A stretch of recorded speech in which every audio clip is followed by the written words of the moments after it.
I thought I was alone in the woods, but suddenly the wildest alien woman in the galaxy burst into my tent.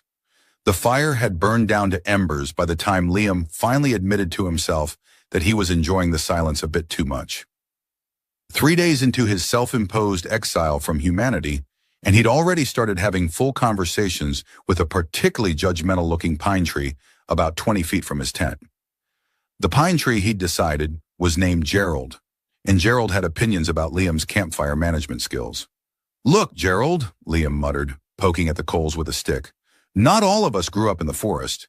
Some of us had to learn fire safety from YouTube videos and hope for the best." Gerald, predictably, said nothing, but the wind through his branches sounded suspiciously like disapproval. This was exactly what Liam had needed. No emails, no phone calls, no performance reviews or networking events or small talk about weather. He could easily check on his phone. Just him, Gerald, and approximately 7 million trees that weren't Gerald, but were equally unimpressed by his presence. The backpacking forums had promised him solitude, and they delivered. The trailhead was 15 miles behind him. The nearest hiking path was 4 miles east, and he hadn't seen another human soul since leaving his car at the ranger station. He crawled into his tent as the last of the daylight bled from the sky, leaving the forest in that particular brand of darkness that city dwellers forgot existed. The kind where you couldn't see your hand in front of your face. The kind where every sound became amplified, suspicious, potentially tooth-filled. Liam zipped himself into his sleeping bag and pulled out his e-reader, one of his few concessions to modern technology. He'd loaded it with trashy science fiction novels, the kind with improbable space battles and even more improbable romantic subplots. Escapism within escapism. Meta-escapism, if he wanted to get philosophical about it, which he didn't, because he'd come out here specifically to stop overthinking everything. He was 3 chapters into a book about a smuggler with a heart of gold and a cargo hold full of illegal plasma cores when he noticed it. The silence.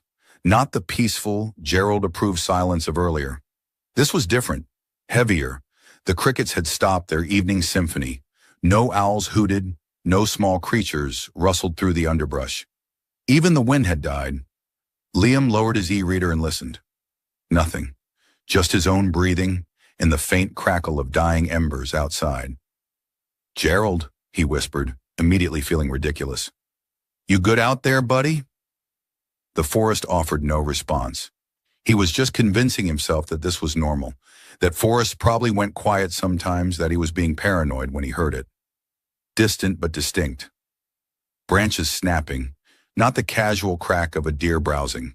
This was rhythmic, purposeful, fast. Something running, and running hard. Liam sat up in his sleeping bag, straining his ears. The sound was getting closer, coming from the north, moving at a speed that seemed reckless in darkness, this complete. Whatever it wasn't stopping to check its footing or avoid obstacles. It was crashing through the undergrowth with single-minded determination. His mind cataloged possibilities. Bear? They didn't usually move like that. Mountain lion? Wrong terrain, and they were ambush predators anyway. Lost hiker? Possible, but who would be running full tilt through a pitch-black forest unless... The thought didn't finish forming before his tent exploded inward. Canvas ripped with a sound like tearing silk amplified 1,000 times. Something heavy and desperate tumbled through the new opening, landed on his legs, rolled, and slammed into the opposite wall of the tent, which promptly gave up any pretense of structural integrity and collapsed halfway. Liam's scream was high-pitched and entirely undignified. His e-reader went flying. His sleeping bag tangled around his ankles as he tried to scramble backward and only succeeded in cocooning himself more thoroughly. In the faint glow of the embers outside, filtering through the ruined tent, he saw her, a woman, sprawled across his camping gear, breathing like she'd just run a marathon through hell. Her hair was wild, full of leaves and small twigs. Her clothes looked like they'd been designed by someone who'd seen human clothing once, from a distance, and decided to interpret it creatively with materials that shimmered oddly in the dim light. And her skin. Even in the poor lighting, even with his brain refusing to process what he was seeing, he couldn't miss it. Her skin had a faint greenish tint, like someone had mixed emerald paint into porcelain. She raised her head and her eyes met his. They glowed. Actual, literal, no metaphor about it glowing. A soft luminescence that reminded him of foxfire on rotting logs. They stared at each other. Liam, tangled in his sleeping bag, mouth open. Her sprawled across his tent, eyes wide. Then she spoke, a rapid stream of syllables that sounded like song mixed with mathematics, beautiful and utterly incomprehensible.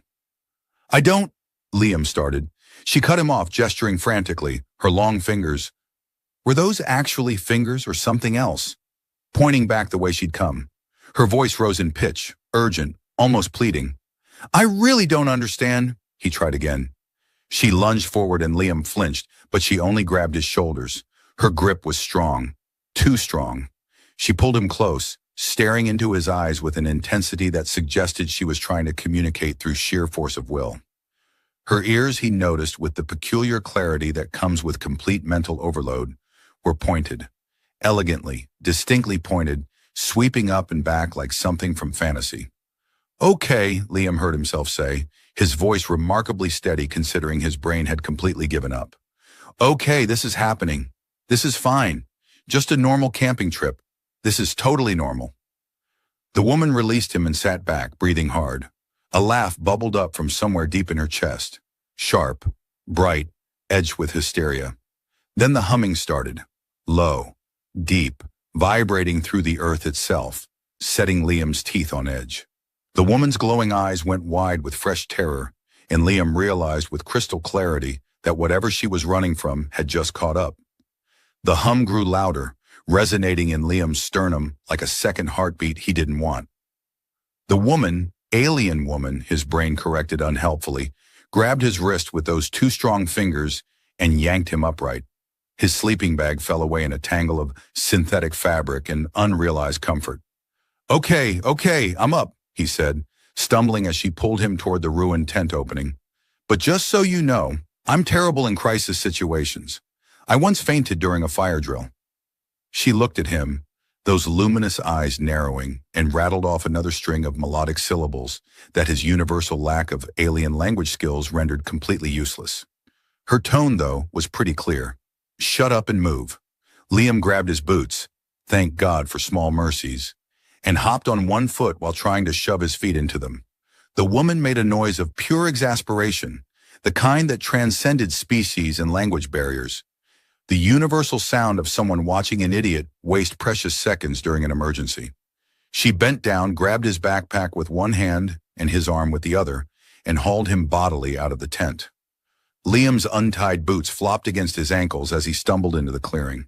The fire was completely dead now, but that didn't matter because the forest was lit up like a stadium. Blue light poured down through the canopy in thick beams, geometric and precise, sweeping across the forest floor in a search pattern that would have been beautiful if it wasn't so deeply terrifying. The light had texture to it, weight, like it was made of something more substantial than photons. Where it touched the trees, frost formed instantly, crackling across a bark in crystalline patterns. "Oh, that's not good," Liam said, his voice pitching higher. "That's very not good. That's actually extremely bad." The woman pulled him toward the tree line, away from his campsite, moving with a speed and confidence that suggested she could see perfectly in the dark, which she probably could, given the whole glowing eyes situation. Liam, meanwhile, crashed into approximately 4 trees and one bush that seemed to materialize specifically to attack him. "This is why I don't camp," he wheezed, stumbling over a root. "This exact scenario. I knew it." She made another sound, shorter this time, and if he didn't know better, he'd swear it was a laugh. Even while running for their lives from whatever was creating the terrifying blue searchlights, she was laughing at him. Wonderful. He was being mocked by an alien.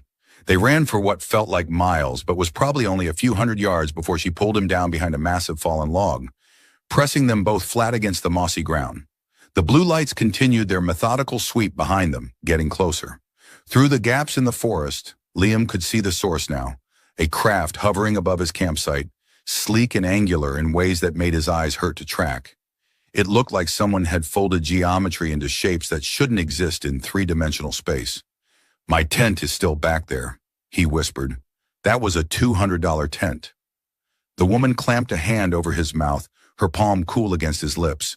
Her other hand fumbled at her belt, pulling out what looked like a smartphone designed by someone who fundamentally misunderstood what smartphones were for. It was translucent, glowing with internal circuitry that pulsed in rhythm with her breathing. She tapped at it frantically, her fingers dancing across a surface that showed symbols Liam's brain refused to interpret as language. The device sparked. A small pop of light, a smell like ozone and burnt sugar, and then nothing. The glow died. The woman stared at it for a moment, then let out a stream of what were absolutely curse words. Some things needed no translation. Technology fails you too, huh? Liam murmured against her palm. I once bricked my phone trying to install a software update. I feel your pain. She removed her hand from his mouth and shot him a look that clearly communicated, now is not the time. Then she shoved the dead device back into her belt and pulled out another one. This one smaller, more crystalline, pulsing with a soft amber light that seemed warmer than the blue death beams currently scanning for them. Figures descended from the craft on pillars of that same blue light, and Liam's stomach dropped somewhere into the vicinity of his untied boots. They were tall, encased in armor that reflected no light at all, making them look like moving holes in reality.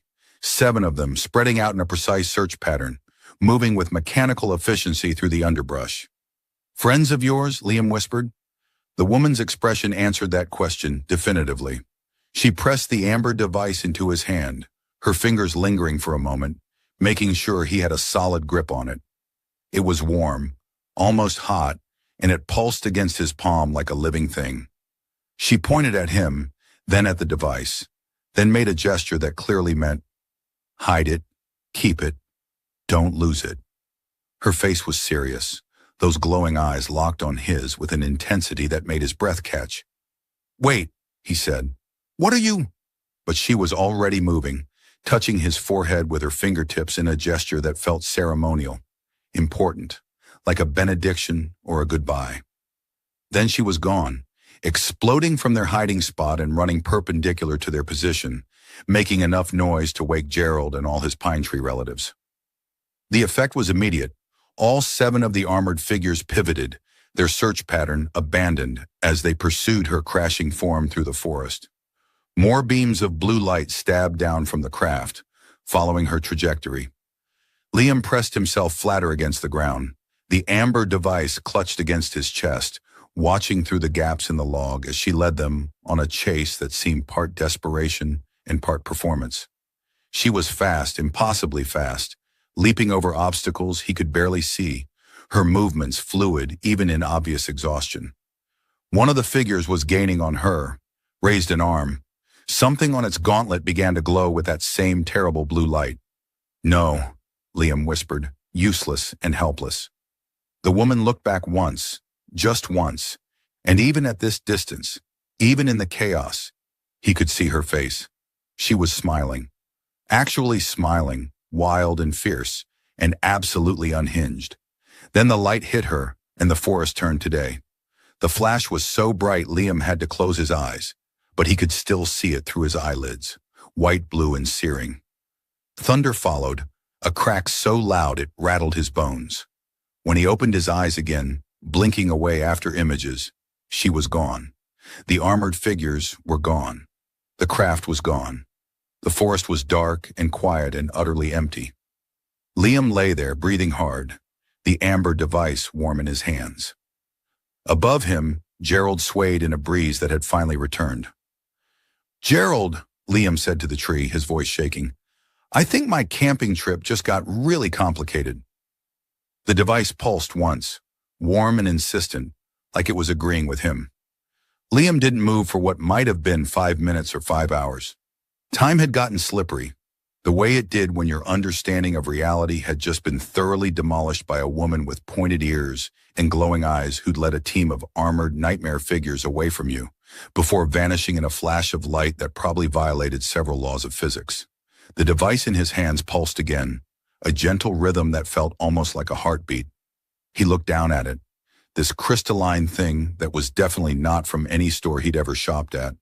The amber light swirled inside it like liquid, forming patterns that his brain kept insisting were almost words, almost pictures, almost something he could understand if he just looked at it from the right angle. "Don't suppose you come with an instruction manual?" he asked it. The device, predictably, did not respond, but the pulsing shifted slightly, becoming faster, more insistent. It reminded him of his phone's GPS when he was going the wrong direction, which seemed deeply unfair considering he had no idea what direction he was supposed to be going. Slowly, carefully, Liam pushed himself up from behind the log. His legs had gone numb from holding still, and he stumbled, catching himself against a tree that was definitely not Gerald. This tree had no opinions about his life choices, which was almost refreshing. The forest had returned to its normal nighttime symphony.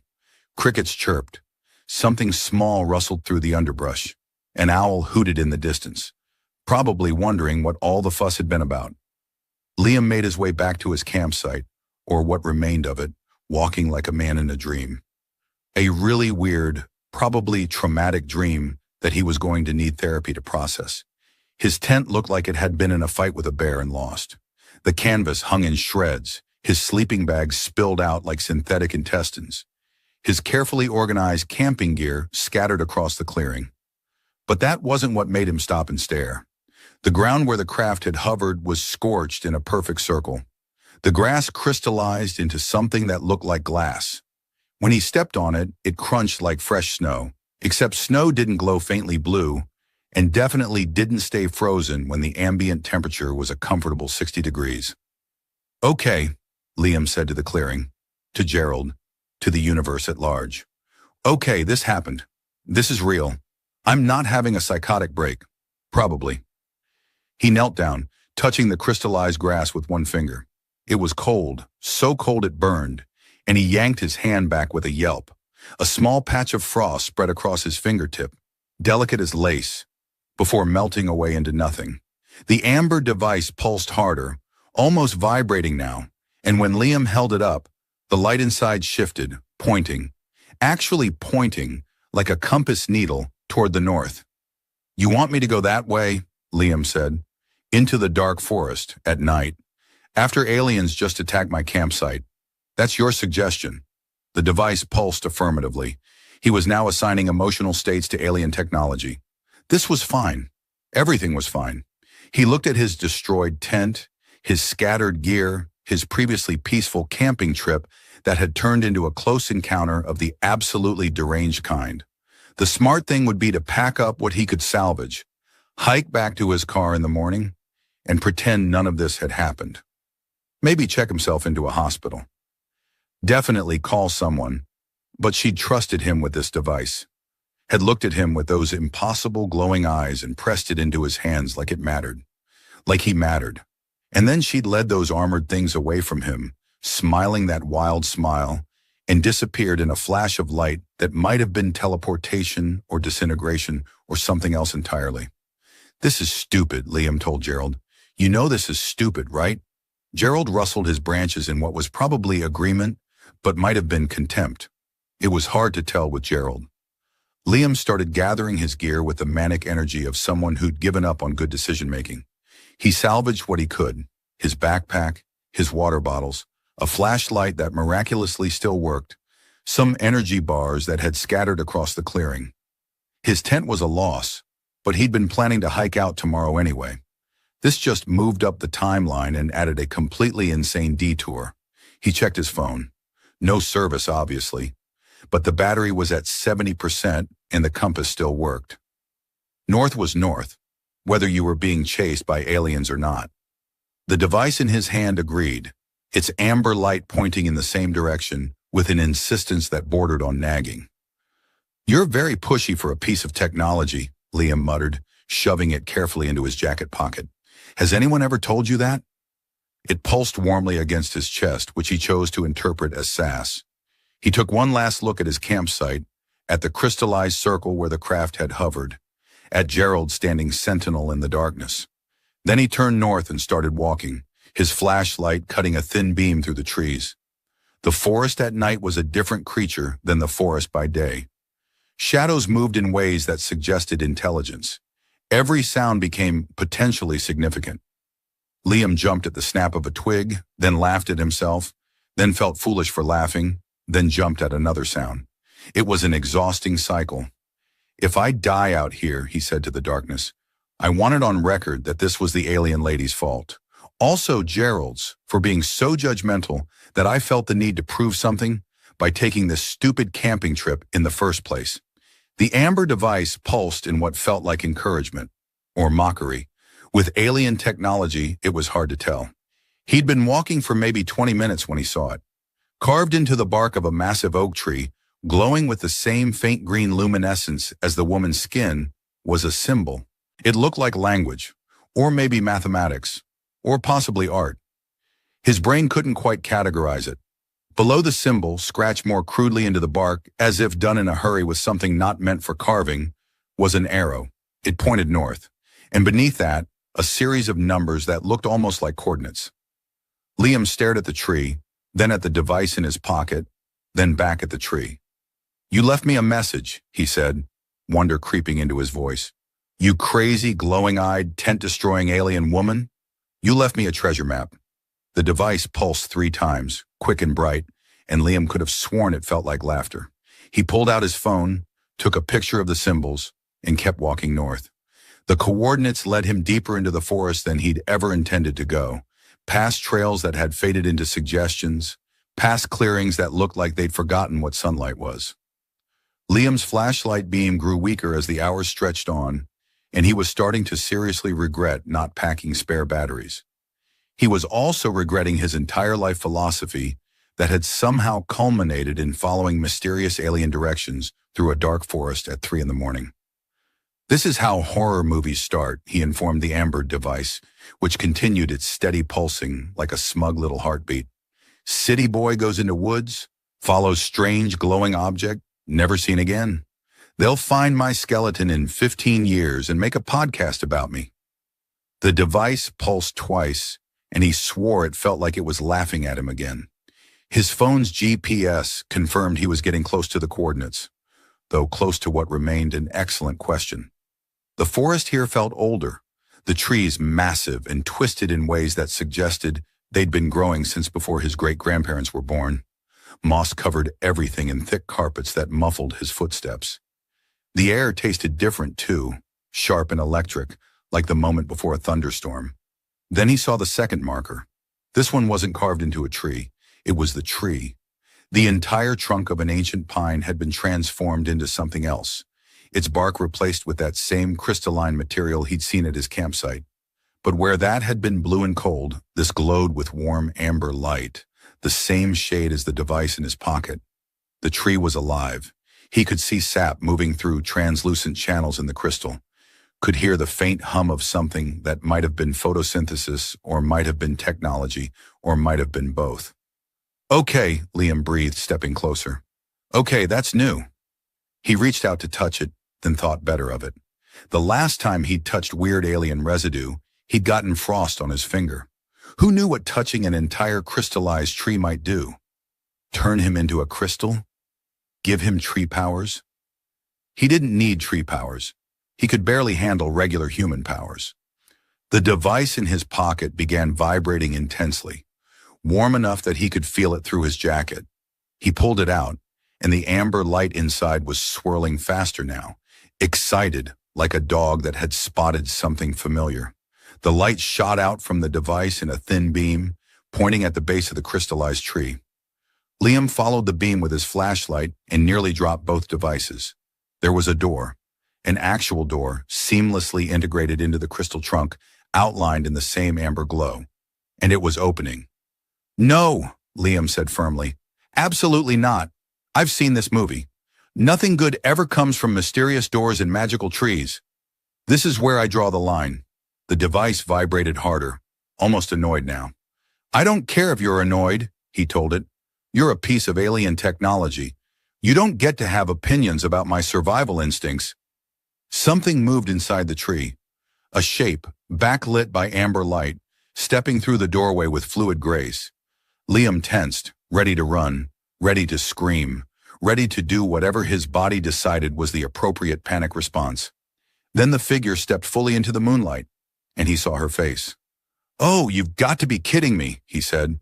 It was her, the woman, the alien, the tent destroyer.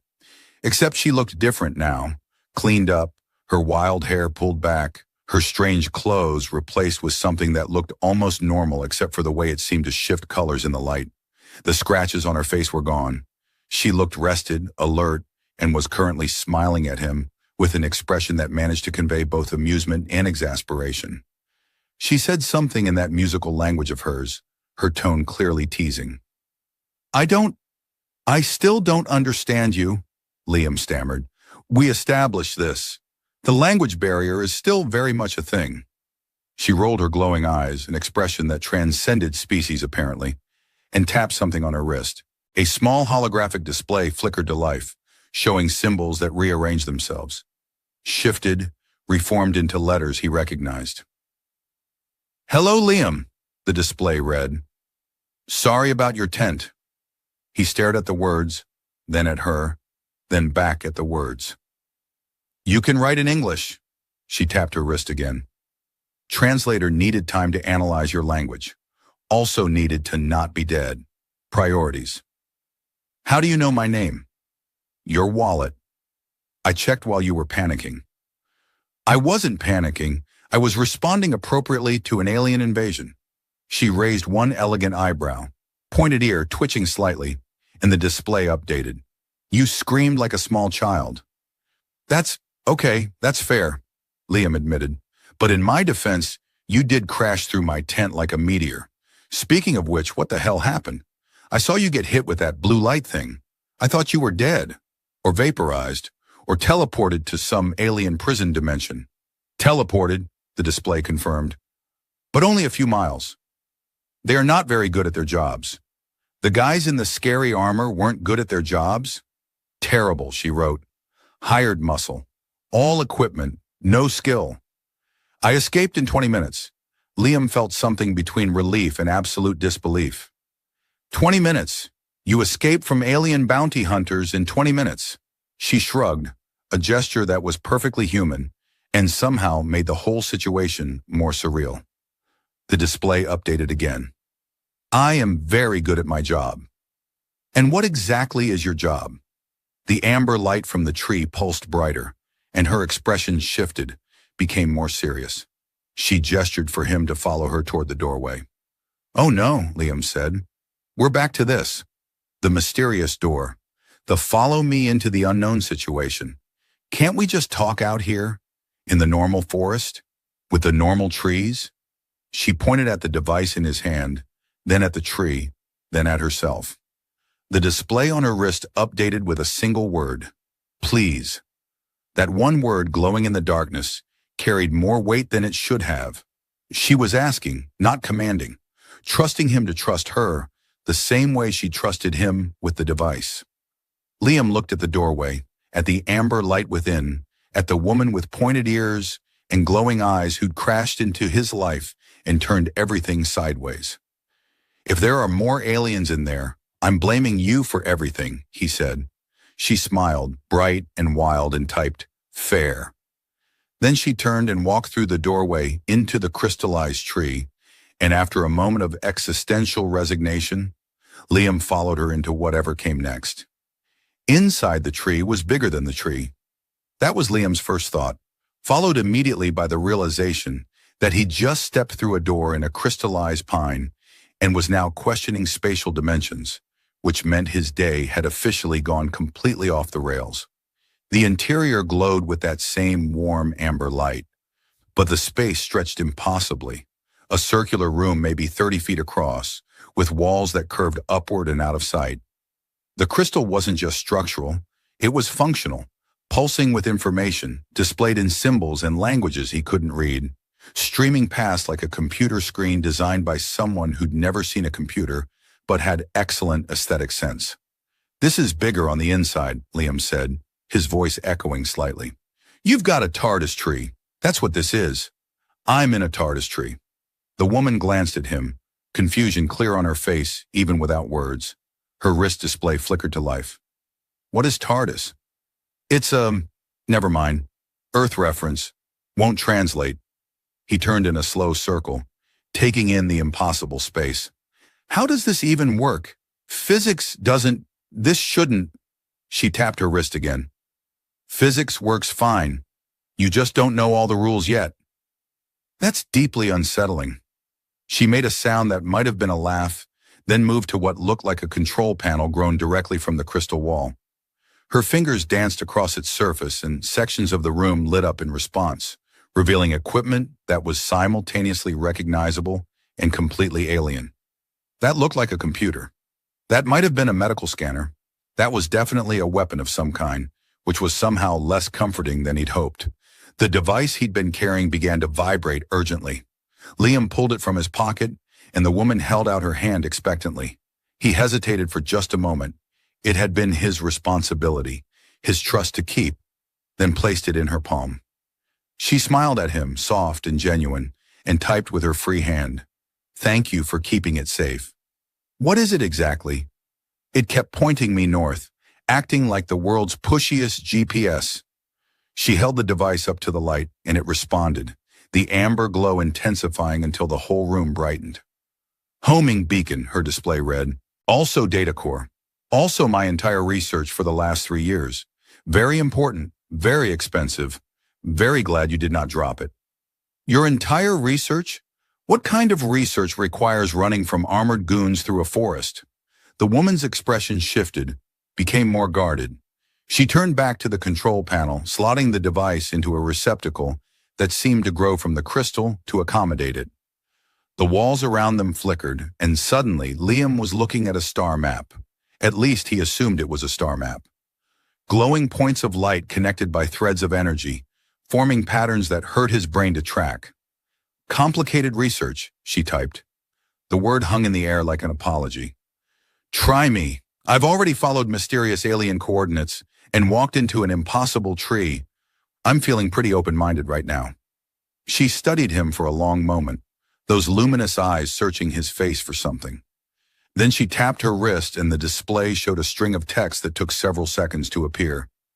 I study dimensional intersections, places where different realities touch. Your planet has many. This forest has 3 within 50 miles. Very unusual, very valuable, very illegal to study without proper permits. You're an illegal scientist? She winced and her ear twitched in what might have been embarrassment. Unlicensed researcher, she corrected. Scientist sounds more legitimate than I am. Liam laughed, the sound surprising him. So you're basically conducting unauthorized experiments across dimensions, and some kind of space cops showed up to shut you down? Bounty hunters, she corrected. Space cops would be more professional. Also would have caught me. Her expression turned smug. I am very difficult to catch. Clearly. 20 minutes, you said? 18. Actually. I rounded up. The star map shifted, zooming in on what Liam recognized with a start was Earth. The 3 points in the forest glowed brighter, connected by threads of light that pulsed like veins. The woman's fingers moved across the control panel, and data streamed past in languages he couldn't read. So what happens now? Liam asked. You've got your research back. The bounty hunters think you're gone. Do you just leave? Go back to wherever you came from and continue your illegal dimensional science? She stopped typing, her shoulders tensing slightly. The pause stretched long enough that Liam wondered if he'd asked the wrong question. Then her wrist display lit up again, words appearing slowly, carefully. I could leave, should leave. Staying means more hunters eventually, means danger. But, she turned to face him, and her expression was complicated, layered with emotions he couldn't quite parse. But I just started mapping this location. Data is incomplete. Would take another week to finish. Maybe 2. 2 weeks of hiding in a magic tree while bounty hunters search for you. Sounds stressful. Very stressful, she agreed. The display flickered. Also lonely. Hard to conduct research while hiding from everyone. Liam looked at her standing in her impossible tree ship. This woman who'd crashed into his camping trip and turned his quiet escape from civilization into something infinitely more complicated. She was an alien, an illegal researcher, possibly wanted across multiple dimensions. Definitely trouble. She was also smiling at him with hope in those glowing eyes, like he might be the solution to a problem she hadn't wanted to admit she had. "I have so many questions," Liam said finally.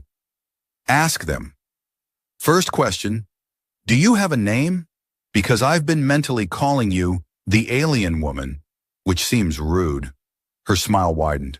She tapped her wrist, and a symbol appeared, complex and beautiful, and completely unpronounceable. Then below it, "Your language doesn't have the sounds. Closest approximation is Vera." "Vera. Okay, I can work with Vera." He took a breath. "Second question, if I help you finish your research, and I'm not saying I will, I'm just exploring the theoretical possibility, what exactly would that involve?" Vera's eyes lit up, literally, glowing brighter with what was clearly excitement. She turned back to the control panel, fingers flying, and the star map zoomed in further, showing the forest in intricate detail. Points of light marked locations, and threads connected them in patterns that suggested routes or measurements, or possibly both. Her display updated with a list that made Liam's head spin. Dimensional readings at marked locations, sample collection, equipment monitoring, possibly running from more bounty hunters, definitely camping in uncomfortable places. Her expression turned wry. "I ruined your tent. Seems fair you help ruin mine." "This is insane," Liam said. "Yes," she agreed. "I came out here to get away from people, to find peace and quiet. Found alien instead. Sorry. I should go home. Report this to someone. Let the actual authorities handle dimensional science and space bounty hunters." Vera nodded slowly and her smile dimmed. That would be smart choice. Liam looked at the star map, at the impossible tree, at the woman with pointed ears who trusted him with her life's work. "How do you feel about coffee?" he asked. "Because if I'm going to help with illegal dimensional research, I'm going to need a lot of coffee." Vera's smile could have lit the entire forest. 2 weeks turned into 3, and Liam discovered that helping an illegal alien scientist conduct unauthorized dimensional research was significantly more complicated than he'd anticipated, which was saying something given that his expectations had already included phrases like, "probably going to die," and "definitely going to need therapy." The coffee situation had been resolved on day 2 when Vera revealed that her crystallized tree ship had something she called a molecular reassembler that could, with the right programming, produce a beverage that was almost but not quite entirely unlike coffee. It tasted like someone had explained coffee to a computer that had never experienced taste, but it had caffeine, and at this point in Liam's life, that was enough. They fell into a rhythm. Mornings involved hiking to the marked locations on Vera's map, which invariably meant trudging through underbrush that seemed personally offended by Liam's existence. Vera would set up equipment that looked like a cross between a telescope and a tuning fork, take readings that meant nothing to him, and collect samples of air that she insisted had different dimensional density. Liam's job was mostly to carry things, watch for bounty hunters, and ask questions that made Vera's translator struggle with concepts like, why would anyone care about invisible reality boundaries? Because Vera had typed on day 4, after Liam had asked for the 7th time why dimensional intersections mattered. Realities bleeding into each other causes problems.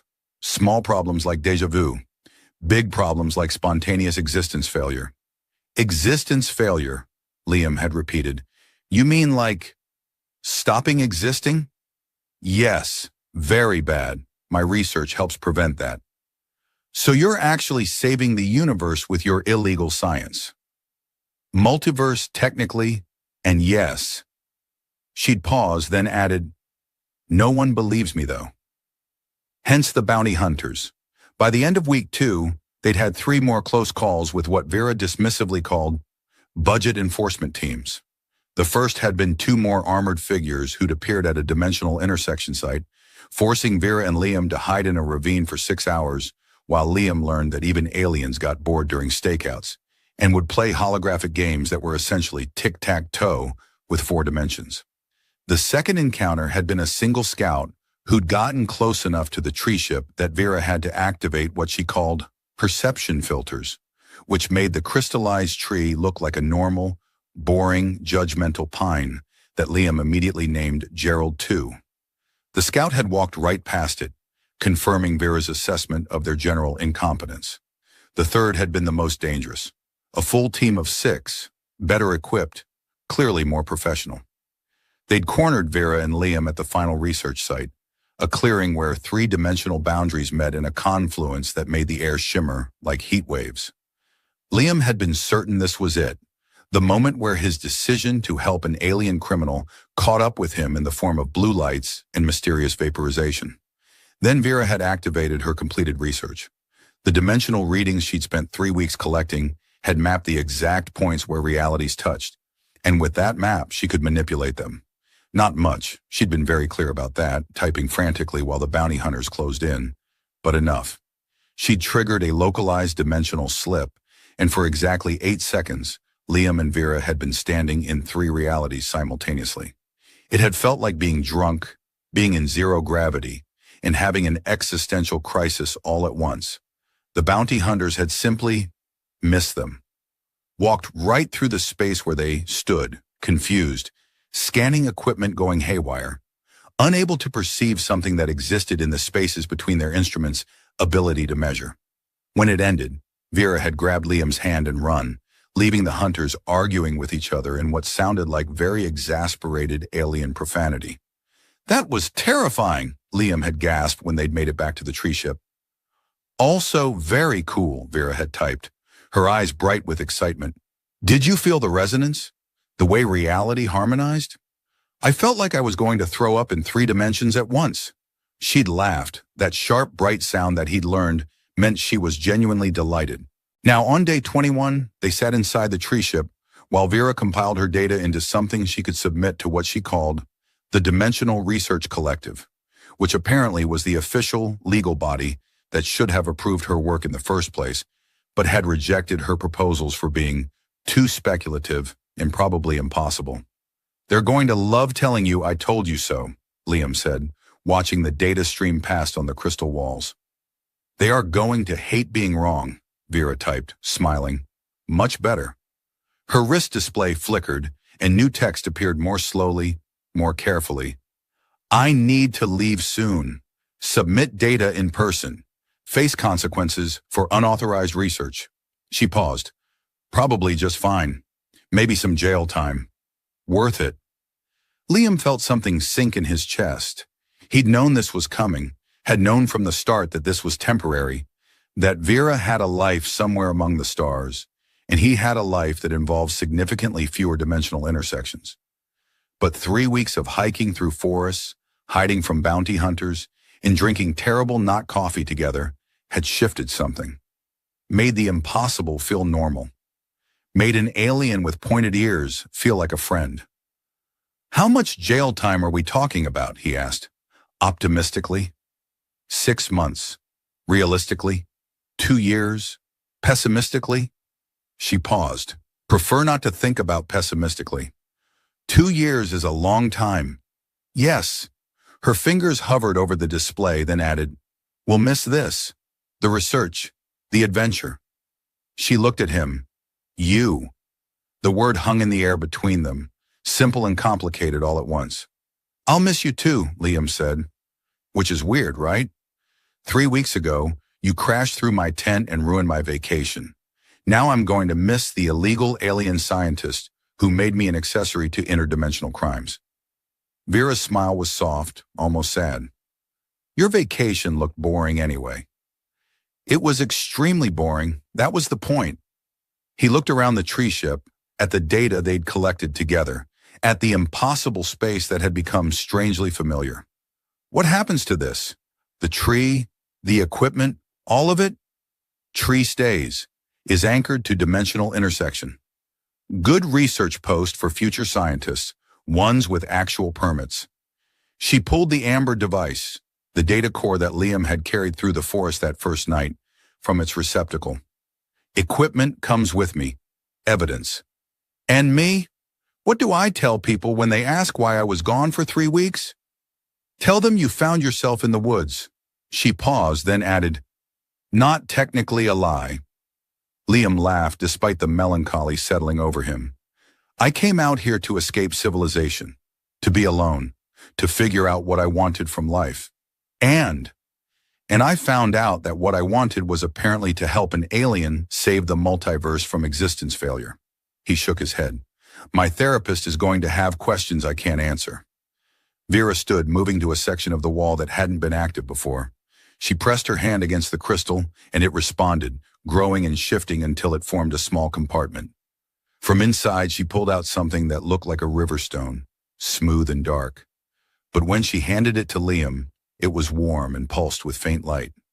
Communication device, her display read. Long range. Works across dimensional barriers, if you ever need to reach me, or if you just want to talk. You're giving me your phone number, Liam said, turning the stone over in his hands. An interdimensional phone number. She nodded, then typed, also emergency beacon. If more bounty hunters come looking for information about me. Or if reality starts failing locally. Both unlikely, but possible. Comforting. Tried to be honest. They stood there in the amber light, human and alien, illegal researcher and accidental accomplice. And Liam realized that 3 weeks ago he'd been someone who played it safe, who followed rules, who sought peace in isolation. Now he was someone who'd run from space bounty hunters, existed in 3 dimensions simultaneously, and was holding an interdimensional communication device like it was the most natural thing in the world. When you get out, he said, when you've served your time and you're legally allowed to research dimensional intersections, come back. Gerald misses you. Who is Gerald? The tree. The judgmental pine tree at my original campsite. He's been very disappointed in my life choices. Vera laughed, bright and genuine, and typed, we'll come back, promise. Earth has good research sites, also good humans. She met his eyes, especially the ones who scream like small children, but help anyway. I'm never living that down, am I? Never, she confirmed. The tree ship hummed, a deep resonance that Liam felt in his bones. Vera moved to the control panel, her fingers dancing across symbols he'd learned to recognize, if not understand. The doorway began to form in the crystal wall, opening onto the forest outside, where dawn was just breaking through the canopy. This is really happening, Liam said. You're really leaving. Yes. Vera turned to face him one last time, and her expression was complicated, layered with regret and hope, and something that didn't need translation. She stepped forward and did what she'd done that first night when she'd run to draw the hunters away, touched her fingers to his forehead in that formal, ceremonial gesture that he now understood meant something like blessing, promise, and goodbye all at once. Then she smiled, wild and fierce, typed, thank you for everything, and stepped back into her ship. Liam walked out into the forest, and behind him, the doorway sealed shut.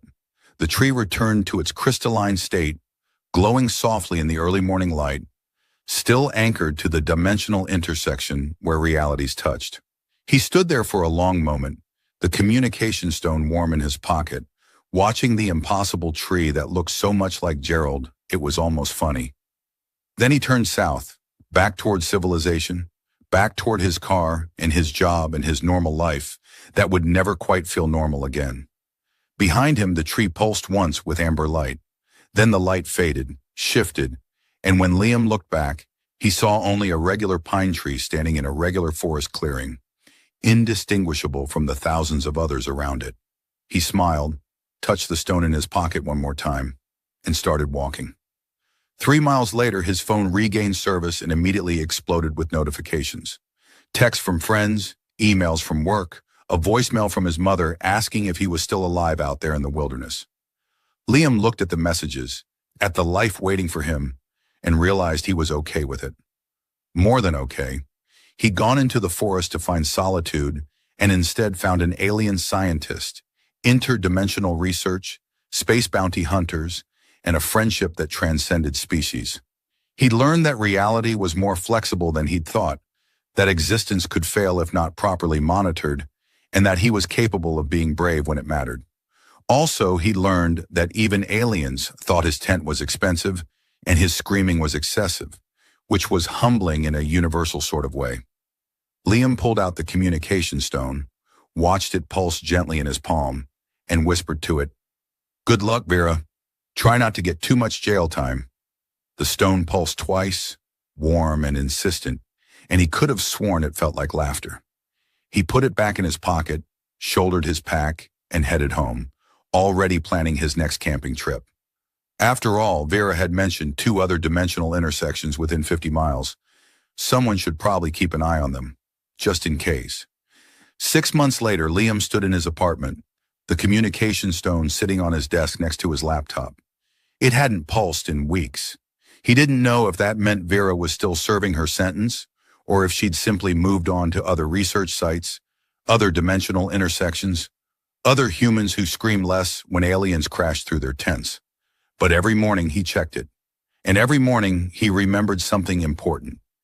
He'd gone into those woods looking for an escape from a life that felt too small, too predictable, too safe. He'd wanted silence, solitude, answers to questions he couldn't articulate. Instead, he'd found chaos, danger, an impossible friendship with someone from another world who saw value in the spaces between realities, who risked everything to study the invisible boundaries that kept existence from unraveling. Vera had been right about one thing. He had found himself in those woods. Not the quiet, peaceful version he'd imagined, but something better. The version of himself that could adapt, that could be brave, that could look at the impossible and decide to help anyway. The stone pulsed, just once, faint and warm, like a heartbeat from across the stars. Liam picked it up, and even though no words appeared, no message formed, he understood. Somewhere out there, beyond dimensional barriers and the rules of licensed research, Vera was okay. And maybe someday, she'd come back to finish what they'd started. He smiled, slipped the stone into his pocket, and went to make coffee. Real coffee this time, though he found himself missing the terrible molecular reassembler version just a little bit. Because sometimes the best discoveries aren't the ones we plan for. Sometimes they crash through our tents at 3 a.m. with glowing eyes and impossible problems. Sometimes they remind us that the universe is bigger, stranger, and more wonderful than we ever imagined. Sometimes they teach us that being found is better than being alone. The end. We've reached the end of another story. If this story touched you, if it made you think about the unexpected connections that transform our lives, the moments when we choose courage over comfort, or the beautiful strangeness